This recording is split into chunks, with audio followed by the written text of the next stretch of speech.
সুকান্ত দত্ত অতি ভালো ছেলে। এমএসসি পাশ করার পর কিছুদিন পরেই পিএইচডি ডিগ্রি পেয়ে তারপর একটা ভালো চাকরিও জোগাড় করে নিয়েছে। আর সিন্ধি সার কারখানায় কাজ পেয়ে গেছে। বাবা মা নেই, তাকে মামাই মানুষ করেছে। আর মামাই তাকে এখন বিয়ে দেওয়ার জন্য উঠে পড়ে লেগেছে। তাকে মামা পত্র পাঠিয়েছে। মামা বলেছে, তুমি শিগগিরই বাড়ি আসো, তোমার বিবাহ স্থির করেছি বিজয়লক্ষ্মী কটন মিলের কর্তা বিজয় ঘোষের মেয়ে সুনন্দার সঙ্গে। বনেদি বংশ, আর হচ্ছে গিয়ে খুব ফর্সা। তুমি একালের ছেলে হয়ে তুমি যে কেন আমার ওপর ভার দিলে, নিজে একটা জোগাড় করতে পারলে না?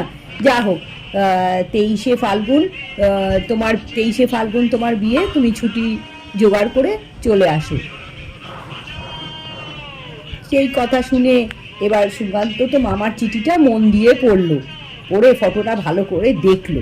কিছুক্ষণ দেখার পর রঙের বাক্স থেকে 3-4 রকমের রং বার করে নিজের এক টুকরো কাগজের মধ্যে নিজের বাঁ হাতের কবজির ওপর রেখে বারবার গায়ের রং দেখতে থাকলো। গায়ের রঙের সঙ্গে মিল হয়েছে কিনা সব রঙগুলো দেখে দেখে ভাবতে থাকলো। এমন সময় তার মাথায় বুদ্ধি আসলো। সে চিঠি লিখলো, শ্রীযুক্তা সুনন্দা ঘোষ সমীপে, আপনার সঙ্গে আমার বিবাহ স্থির হয়েছে।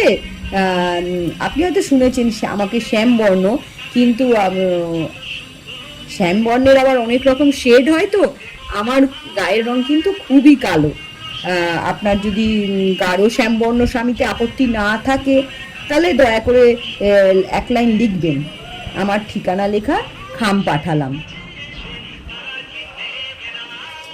4 দিন পর উত্তর এলো, ডক্টর সুকান্ত দত্ত সমীপে। আপত্তি নেই, কিন্তু প্রকৃত খবর বোধহয় আপনি পাননি। ফোনে দেখার সময় আমাকে পেন্ট করে আপনার মামার সামনে বসানো হয়েছিল। আপনার মতো মহান সত্যবাদী ভদ্রলোককে আমি ঠকাতে চাই না। আমার কাছে ছবি আঁকার রং নেই, তাই আপনি যে নমুনা পাঠিয়েছেন সেই কাগজ থেকে এক টুকরো কেটে তার ওপর একটু ব্লু ব্ল্যাক কালি লাগিয়ে আমার হাতের রঙের সমান করে পাঠিয়ে দিলাম। পুরুষের কালো রঙের দোষ ধরে না, কিন্তু সবাই খোঁজে ফর্সা মেয়ে। চিঠি পেয়ে সুকান্ত উত্তর লিখল, আপনার গায়ের রং আমার চেয়ে 1 পোঁচ বেশি ময়লা হলেও আমার আপত্তি নেই। আসলে সত্য কথা বলবো, প্রথমে মনটা একটু খুঁতখুত করছিল, কিন্তু সুন্দরী বউ তো সবাই চায় না, ফর্সা সুন্দরী বউ। কিন্তু পরে মনে হলো এরকম ভাবা একদম মূর্খতার কারণ। আচ্ছা, আর আপনার মুখ তো সুন্দর, তবে আমার একটা খারাপ অভ্যাস আছে। রোজ আমি না 15-20টা করে সিগারেট খাই। আমার মুখে একদম বিশ্রী মুখ পোড়া গন্ধ। বউরা তো এগুলো পছন্দ করে না, চক্ষু লজ্জায় হয়তো কিছু বলতে পারবে না, কিন্তু তার আগের থেকে যদি বলে দেন তাতে আপত্তি হতে পারে না। আপনি নিশ্চয়ই সেই দলের নন। আপনার আপত্তি থাকলে 1 লাইন লিখে জানাবেন, আমি সম্বন্ধটা বাতিল করে দেবো। ইতি সুকান্ত বলে সুকান্ত সেই চিঠি পাঠালো। 4 দিন পর সুনন্দার তরফ থেকে উত্তর এলো, মুখ পোড়া গন্ধে আমার খুব একটা আপত্তি নেই। শুনেছি সিগারেট খেলে ক্যান্সার হয়, ওটা ছেড়ে দিয়ে হুঁকো ধরুন না। হুঁকো রোজ। আর আমারও একটা বিশ্রী বদভ্যাস আছে, আপনি জানেন না হয়তো। আমি রোজ 10-12 খিলি পান খাই। আর ধরুন গোলাম আলীর দরবারি কানাড়া রেকর্ড বাজে, তখন লম্বু রসুনের গন্ধ পায়। আপনার আপত্তি না থাকলে 1 লাইন লিখে জানাবেন, নতুবা সম্বন্ধ ভেঙে দেবেন। আমি তো ওই পান দোক্তা খেয়েই যাব। উত্তরে লিখলো, আপনি যখন সিগারেটের গন্ধ সইতে রাজি আছেন, আমিও তখন আপনার পান দোক্তায় আর আপত্তি করব না। তবে একটা কথা আপনাকে বলি, জানেন তো, আমি আপনাকে ঠকাতে চাই না। সব মেয়েরাই তো চায় তাদের স্বামী তাদেরকেই প্রথম ভালোবাসবে, কিন্তু আমার হৃদয় অক্ষত নয়। আমার সঙ্গে তো একজনের প্রেম হয়েছিল, তার বাপ মায়ের তেমন আপত্তি ছিল না, কিন্তু শেষটায় ওই সুরঙ্গী, মানে যার সাথে আমার প্রেম ছিল, সেই বিগড়ে গেল।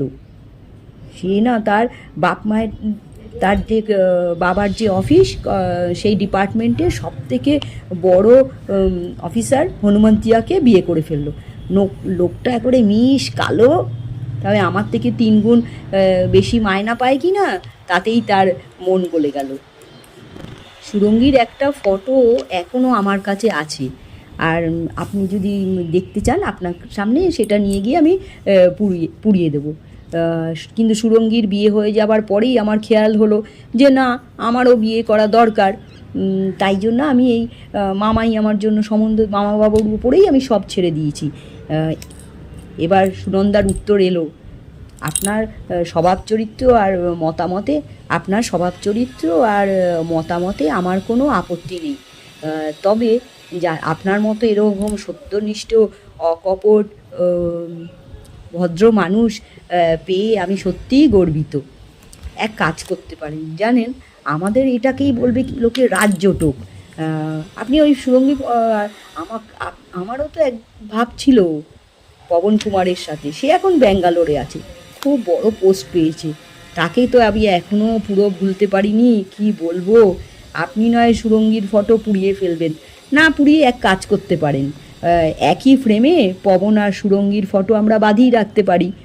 সুকান্ত উত্তর লিখল, তোমাকে আজ নাম ধরে সম্বোধন করছি, এখন তো আর আমাদের মধ্যে লুকোচুরির কিছু নেই। ঠিক আছে, কোনো কিছুতেই যখন আপত্তি নেই, আমাদের তো বিয়ে হবে।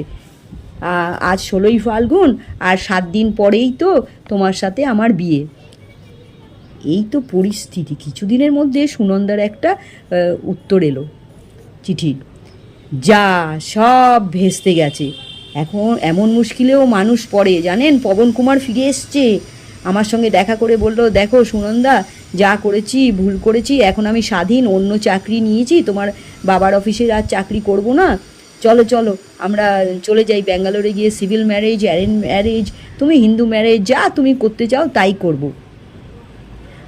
আপনি এক কাজ করুন, আমার এক ছোট বোন আছে নন্দা, তার সঙ্গে আপনি বিয়ে করে নিন, আমার থেকে 1.5 বছরের ছোট। হ্যাঁ হ্যাঁ, গায়ের রঙটা আমার থেকেও সুন্দর, অনেক ফর্সা। সুনন্দার চিঠি পড়ে সুকান্ত কিন্তু সুকান্ত হতবম্ব তো হলো আর রেগেও গেল।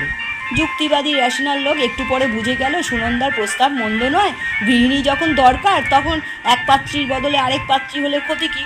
সুকান্ত স্থির করলো সেই হাঙ্গামা বাঁধাবে না, কোনো রকম খোঁজ করবে না, সম্পূর্ণভাবে মামা যেরকম বলেছে তেমনভাবেই চলতে থাকবে, আর তার ছোট বোন নন্দাকেই বিয়ে করবে। যথারীতি ঠিক সময় সে বাড়ি এসে গেল। এবার বিয়ের দিন বরযাত্রীকে নিয়ে সে চললো বিয়ে করতে নন্দাকে। সুকান্ত দেখলো মামাও কেরম নির্বিকার, কোনো হেলদল নেই। আর সুনন্দা লিখেছে যে সেটা কি জানে না সে যে এই বিয়ে করছে না। আচ্ছা, তারপরে এ বাড়িতে পৌঁছে সুকান্ত দেখলো 16-17 বছরের একটা ছেলে নিমন্ত্রিতদের পান আর সিগারেট পরিবেশন করছে, সবাই তাকে লম্বু বলে ডাকছে। সে তখন সুকান্ত তাকে ডাকলো, বললো, শোনো শোনো, তুমি এই বাড়ি? বললো, হ্যাঁ, আজ তো আমার দিদির বিয়ে।